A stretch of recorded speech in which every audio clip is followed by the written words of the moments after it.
¿Qué tal, amigos? Bienvenidos, punto de encuentro. Abandona el plató de la 8 Soria. Nos hemos venido hasta el Hospital Santa Bárbara. Queremos analizar la actualidad sanitaria de la provincia, ahora que parece que la sexta ola va camino de dar lo que parece ser sus últimos coletazos. Por supuesto, siempre invitamos y recomendamos no bajar la guardia, porque obviamente todavía sigue habiendo algún que otro fallecimiento y también sigue habiendo contagios y sigue abierto todo ese proceso de vacunación, por otra parte ejemplar, en la provincia de Soria. Nos hemos citado con el gerente de asistencia sanitaria de Soria, Enrique Delgado. ¿Qué tal? Muy buenos días, gracias por recibirnos. Decía que esta sexta ola parece que va dando los últimos coletazos. Se respira otro ambiente en el hospital, en los centros de salud, pero sin duda no hay que bajar la guardia. Indudablemente, ya la experiencia nos dice que cualquier aspecto que podamos decir en plan triunfalista de que esto se está terminando, pues desgraciadamente luego la realidad del virus nos lo desmiente, ¿no? Pero sí que es cierto que ya llevamos un par de semanas donde la incidencia acumulada está bajando de manera muy significativa. Ya los números de casos que estamos teniendo diarios bajan de 50 incluso, entonces bueno, pues confiamos en que ya efectivamente nos quede poco. La presión que hemos tenido a nivel hospitalario no ha sido muy alta, hemos llegado como mucho a 30 pacientes hospitalizados, cuando en las olas iniciales llegamos incluso alguna vez hasta 155, y sí que es cierto que ha sido pues, una ola que ha contagiado a muchas personas, que ha provocado muchos infectados, pero que afortunadamente, porque tenemos mucha población vacunada, y perdona que lo diga antes de nada, afortunadamente ha tenido bastante poca repercusión clínica. ¿Tiene sentido hablar de inmunidad de rebaño? Es un término que ya parece que se ha dejado de utilizar, ¿no? Pues es un término que se utilizaba mucho al principio, en el año 2020, porque confiábamos en que cuando un porcentaje importante de la población estuviera inmunizada, pues no se podría transmitir el virus.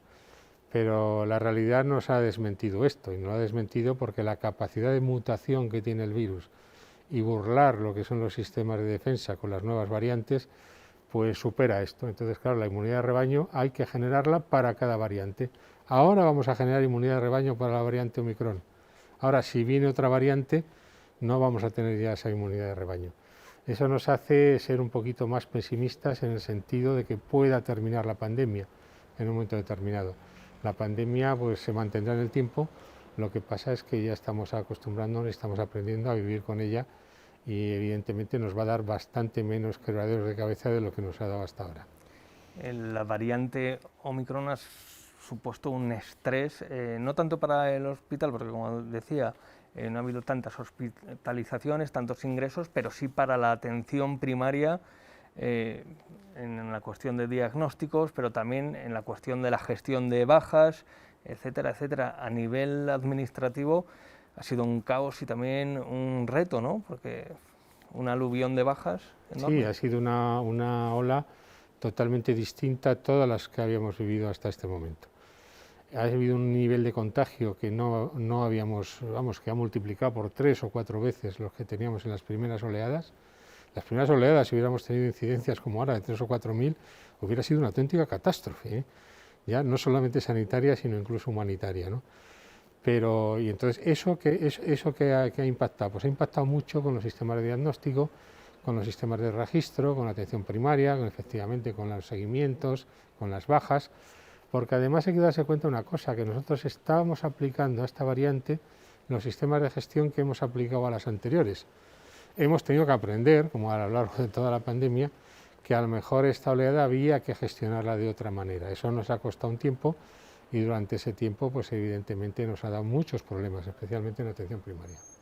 Y luego está el buscar, el encontrar esos equilibrios entre la seguridad sanitaria y también la cobertura económica que necesita todo el país para discurrir en su día a día, bajas que en ocasiones eran hasta de 10 días, luego se ha ido rebajando. Desde el ámbito sanitario, ¿cómo se asumen esas medidas? Pues nos ha pasado un poco lo que te comentaba antes, ¿no? O sea, nosotros empezamos con esta oleada aplicando los mismos procedimientos que las anteriores. Rastreo, contactos positivos, contactos, cuarentenas, Claro, nos dimos cuenta que al final no podía ser. O sea, si nosotros tenemos 300, 400 casos diarios, multiplicado por 10 estamos hablando de miles de personas a rastrear diariamente. Y eso nosotros nadie lo puede hacer. O sea, no se puede hacer ese tipo de rastreo, no se puede hacer ese tipo de seguimiento, ni tampoco se puede hacer cuarentena de todos los contactos, porque es que al final acabamos colapsando totalmente lo que es la actividad. Acabaríamos generando un estado de alarma, de confinamiento, como la primera ola, pero por una vía sanitaria.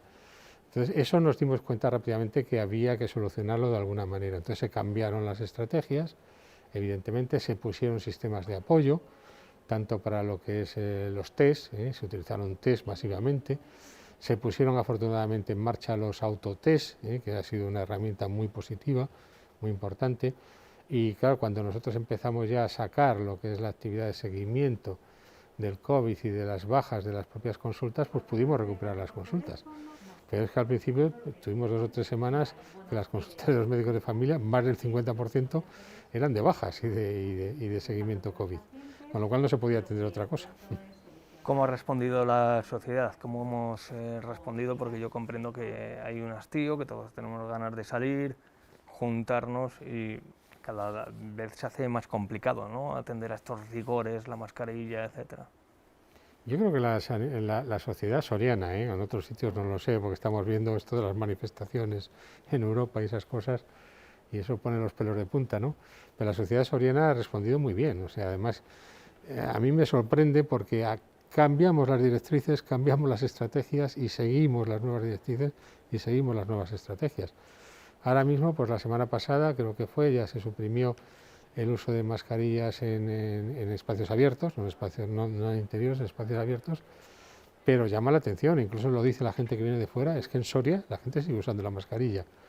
Y es así, la mascarilla es una herramienta fundamental para prevenir el contagio, no solamente de COVID, que es que ahora ya no solo tenemos COVID, tenemos un montón de virus circulando, incluso estamos empezando ya a tener algún caso de gripe, y entonces, bueno, pues aquí la verdad es que yo creo que se sigue con bastante rigor. La vacunación en Soria también ha sido un proceso ejemplar en todos los estratos de edades, ¿no? Vacunación adulta, también ahora en la infantil. Me comentabas antes que gente en la UCI, gente que no tiene vacuna en un alto porcentaje, ¿no? Existen personas que se niegan, no sé si denominarlos antivacunas, o que no han querido ponerse la vacuna. Yo no entro a juzgar, evidentemente, los motivos o las razones, ¿no?, por las que las personas no se vacunan, pero evidentemente los casos graves, de las neumonías bilaterales, estas agresivas que tuvimos en las primeras oleadas, que ocasionaron tanta mortalidad, que tensionaron tanto el sistema sanitario, ahora solamente se está produciendo en personas no vacunadas. Como son muy pocas, porque en Castilla y León, en Soria es muy poquita las personas que no están vacunadas, pues realmente no hay un gran volumen de enfermos. Pero los cuadros en ese sentido son igual de graves que pasaba con las variantes iniciales, con la variante alfa, con la variante delta, lo mismo. La vacuna ha sido el principal parapeto. Sí, lo que demuestra que las nuevas variantes lo que hacen es cambiar la capacidad infectiva, pero no han perdido su capacidad agresiva frente al organismo. Lo único que les hace perder eso es la vacuna. De las personas vacunadas es verdad, o sea, los cuadros son leves, los cuadros son muchas veces asintomáticos, la inmensa mayoría de ellos, e incluso personas pues mayores o personas con patologías, los cuadros evolucionan favorablemente en la inmensa mayoría de los casos. Entonces la vacuna ha sido el arma fundamental. También hay que pensar que, lógicamente, si no hubiéramos desarrollado vacunas, a lo mejor no hubieran nacido este tipo de variantes. O sea, el virus hubiera mutado de otra manera. Es muy difícil, es muy complejo, la microbiología es muy complejo y de este virus es muy complicada. Por eso hay tantos expertos a nivel mundial estudiándolo, ¿no? Tan complejo como las personas. ¿Ha tenido la oportunidad de hablar con alguna persona que haya superado la enfermedad, que no se haya vacunado? ¿Qué alegan? Las personas que no se han vacunado y que han estado en la UCI, además esto ha salido en los medios de comunicación, y han conseguido superarlo a pesar de estar en la UCI, abogan porque los demás se vacunen. Esto hemos visto testimonios múltiples, ¿no? Entonces yo creo que cuando se pasa por una experiencia de esas es terrible, ¿eh? El otro día decía, bueno, lo digo porque es un actor conocido y ha estado un poco en boca de todos, una persona que ha estado en la UCI, ¿eh? Y decía que le daba la sensación de que había pasado 5 días, y no habían pasado 5 días, habían pasado 3 meses. Eso es tremendo, ¿eh? Y entonces cualquiera que ha tenido unas circunstancias como esa, desde luego no sigue recomendando la no vacunación. ¿Cómo está la atención primaria? Porque hemos hablado de estas exigencias, de esos cambios de rol obligados por la variante Omicron de los profesionales de atención primaria. Han vivido en primera línea ese estrés total y absoluto. ¿Cuál es la situación ahora? Vamos recuperando la normalidad, ¿eh? Ya realmente, pues bueno, ya no tenemos tantas demoras como teníamos antes. Prácticamente estamos en una situación similar a la de otros inviernos, inviernos antes de la pandemia. Hay que tener en cuenta que siempre, pues sobre todo en los centros urbanos, los periodos invernales son de alta presión, porque hay mucha descompensación de personas mayores, porque nuestra población es muy envejecida, porque tenemos muchos problemas crónicos, porque hay muchos virus también circulando, que es verdad. Entonces la situación ahora mismo ya es similar a esa, o sea, la fase dura de lo que ha sido la pandemia hace como un mes aproximadamente, eso ya se ha pasado. Ahora también es verdad que hay mucho menos volumen de positivos. También es cierto que eso ocasiona que haya muchas menos bajas. También tenemos menos bajas en nuestros profesionales, que eso se nota. Claro, nosotros también somos personas y lógicamente también se nos infectaban y también se tenían que quedar en casa nuestros médicos, nuestras enfermeras, con lo cual disminuían las plantillas. Entonces, en ese sentido, yo creo que ahora ya podemos hablar de una situación normal para la época del año. Desde el ámbito político hay quien aboga por esa reestructuración de la atención primaria, la sanidad siempre en el foco. ¿Cuál es el futuro de la atención primaria, sobre todo en el medio rural?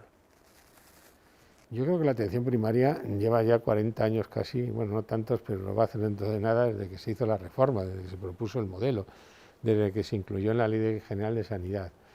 Entonces, es un modelo que no es modificable. O sea, si nosotros revisamos ahora mismo los parámetros con los que nació la atención primaria, siguen siendo absolutamente vigentes ahora y siguen siendo absolutamente necesarios. Luego, entonces, no se puede poner en duda la atención primaria. La atención primaria sigue siendo la base y la clave del sistema, de un sistema como el nuestro, lógicamente. Entonces, y además es básica para que la atención hospitalaria también funcione y otro tipo de atenciones. Entonces, en ese sentido, pues bueno, pues ha pasado sus problemas con la pandemia, igual que la hospitalaria, sin lugar a dudas. Entonces, ¿ahora qué hay que hacer? Pues dos cosas. Primero, recuperar la actividad normal que teníamos antes y segundo, recuperar todos los proyectos que había de desarrollo de la atención primaria. La atención primaria tiene que ir hacia adelante, nunca hacia atrás. Entonces, habrá que potenciarla, habrá que desarrollar nuevos procesos, habrá que utilizar las nuevas tecnologías y las posibilidades son muchas. Pero hay que tener en cuenta eso, que nosotros, por ejemplo, en una sociedad como la nuestra, aquí en Soria, pues la población cada día es más envejecida, cada día tiene más patología, cada día reclama también, y eso es bueno, reclama mayor calidad de vida, reclama independencia, reclama cuidados, y, claro, y eso es lo que le tiene que prestar la atención primaria.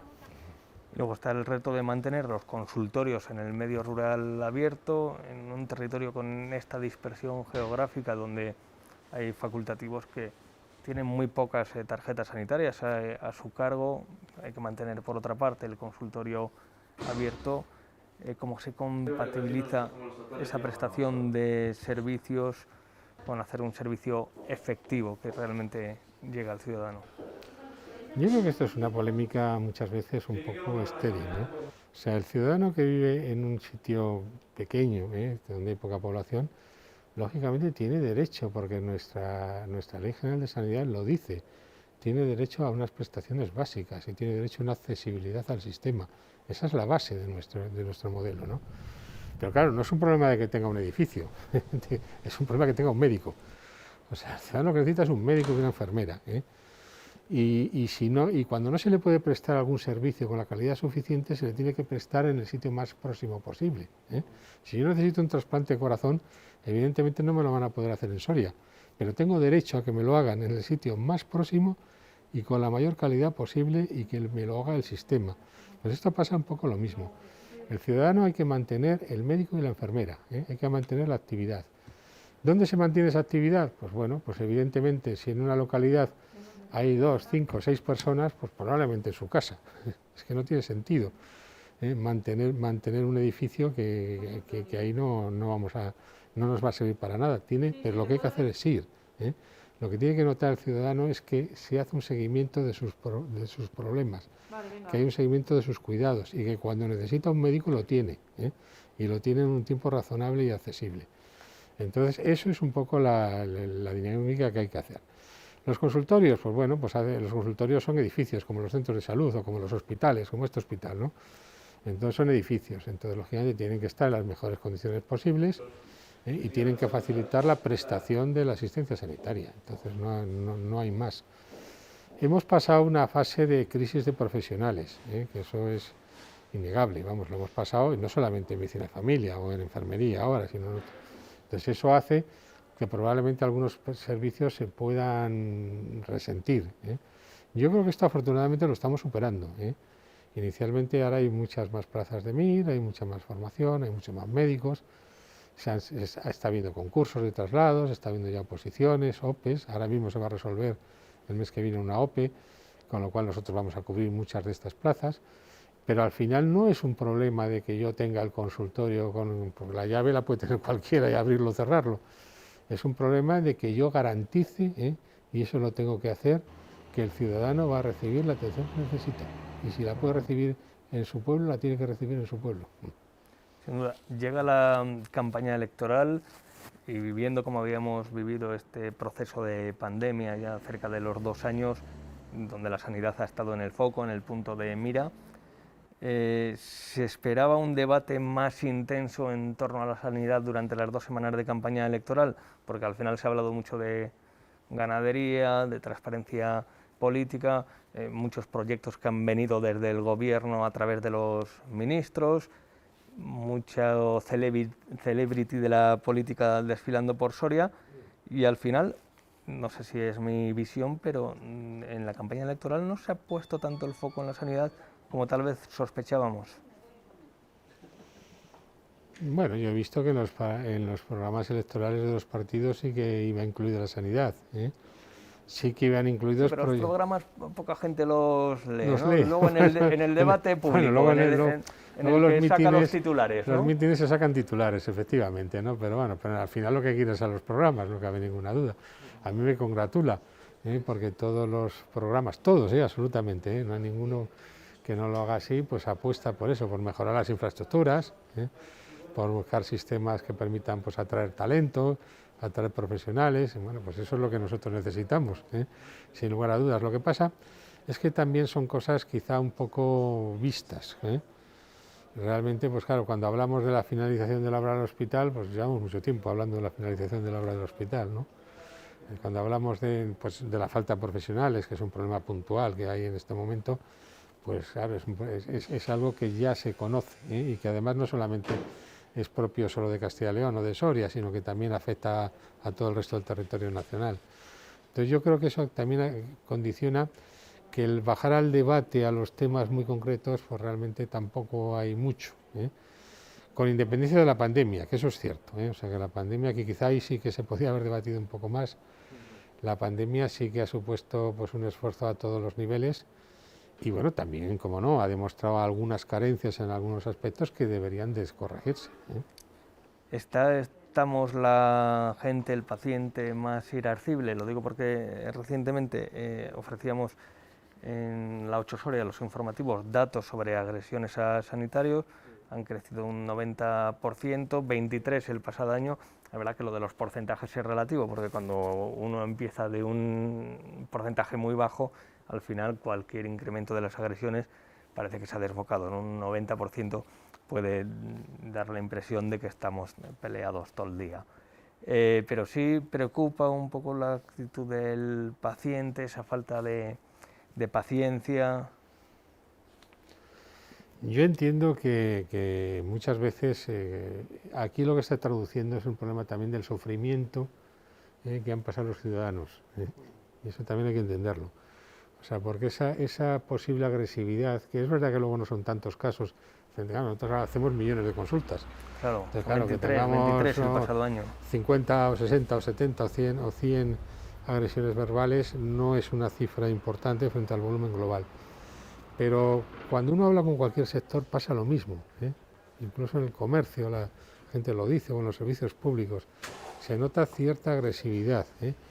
¿Que de dónde viene? Pues viene pues eso, de lo que se ha padecido, de lo que se ha padecido en el estado de alarma, de lo que se ha padecido con el confinamiento, del efecto que ha tenido económico, del efecto que tienen las familias, del efecto personal, porque claro, también hemos perdido muchos familiares, muchas personas allegadas.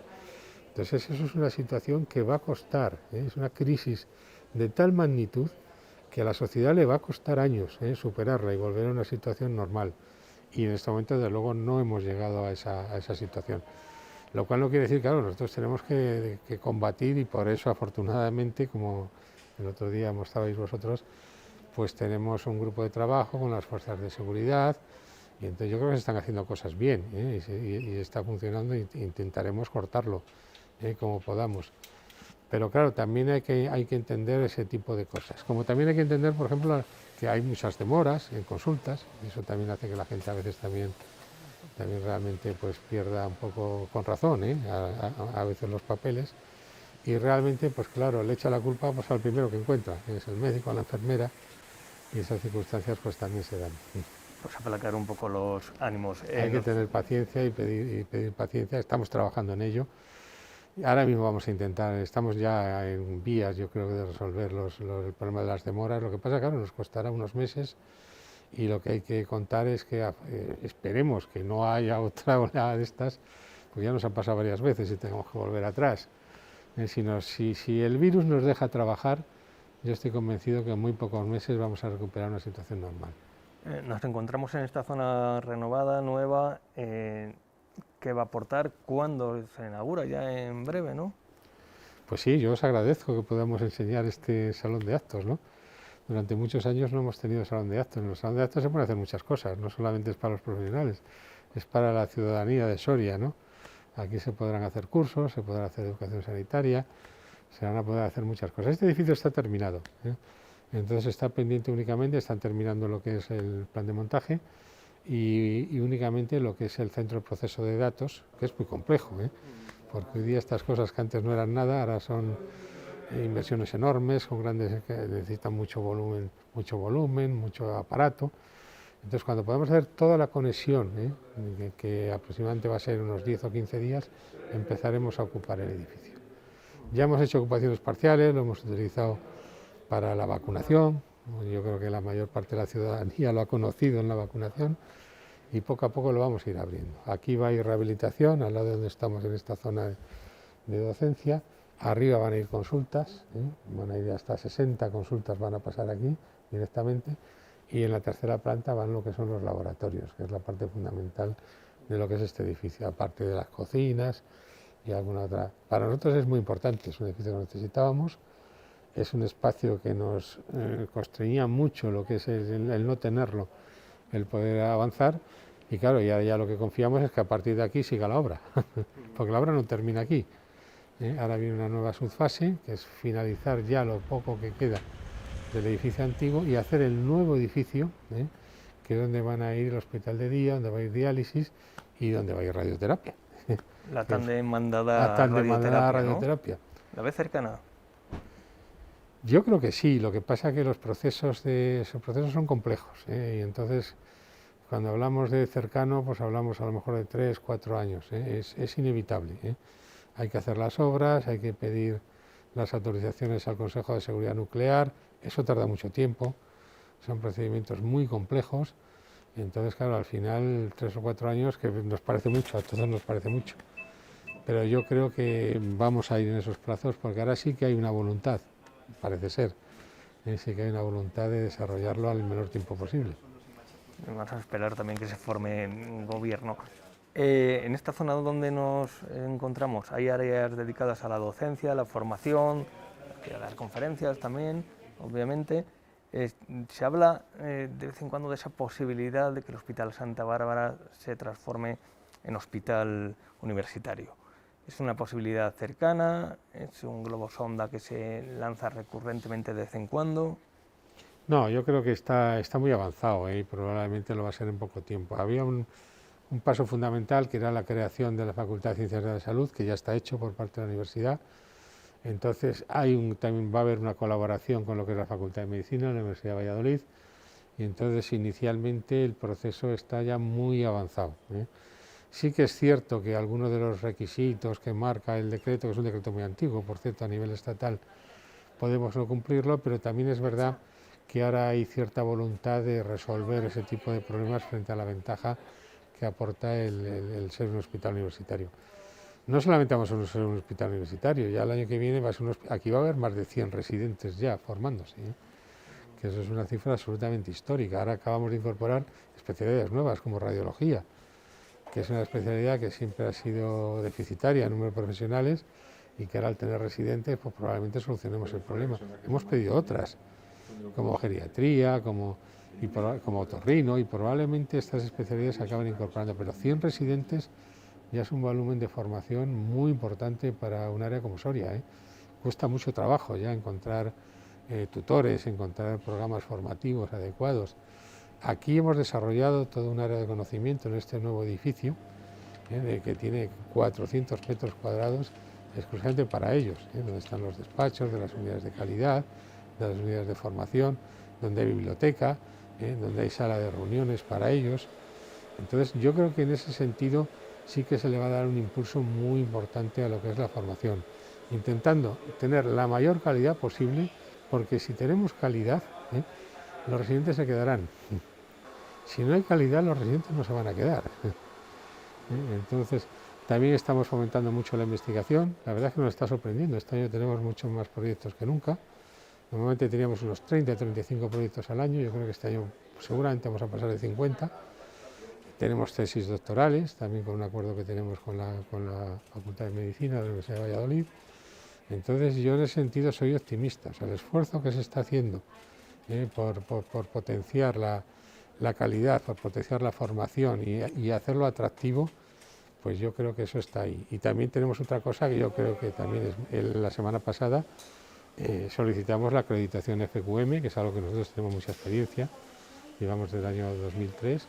Entonces, bueno, yo creo que en 10 o 15 días pues probablemente tengamos el resultado, y eso al final es lo que da calidad, porque al final cuando los residentes salen en otro sitio, lo que van, claro, no es lo mismo un hospital cualquiera que un hospital que tiene un sello 500 FQM.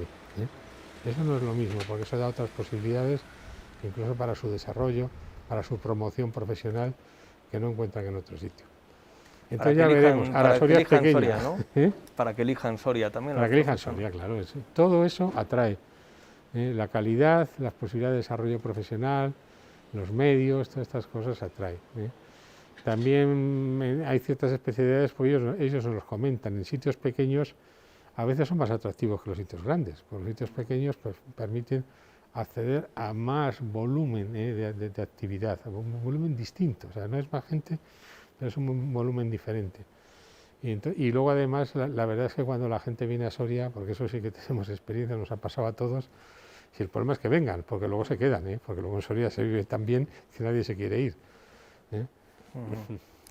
Pues ya lo ven, el Hospital Santa Bárbara no es solo sinónimo de lucha contra el COVID, sino que se va avanzando, como en estas instalaciones, en la implementación de nuevos servicios y a futuro, pues radioterapia, etcétera, etcétera, y lo cual nos congratula que el coronavirus no haya monopolizado ni capitalizado al 100% toda la actividad que se desarrolla en este hospital, porque también entre otros retos está el de mantener a raya esa actividad quirúrgica y rebajar las listas de espera, ¿no? Sí, por supuesto, sí, sí.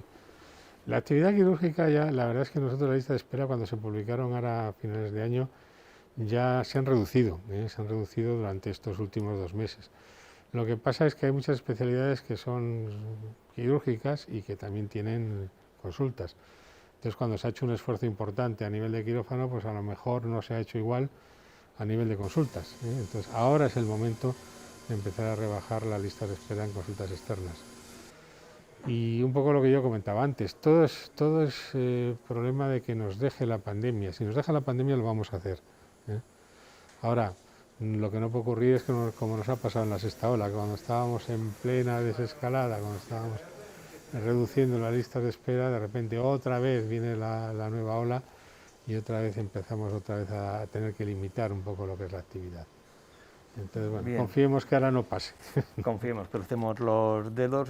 Muchas gracias, Enrique Delgado. Y a ver si la próxima ya sin mascarilla. A En ver si- interior también. Yo creo que la mascarilla se va a quedar un poco dentro de aunque la quiten, ¿eh? Nosotros nos vamos a acostumbrar, como pasa en los países orientales, que la gente va con mascarilla, ¿no?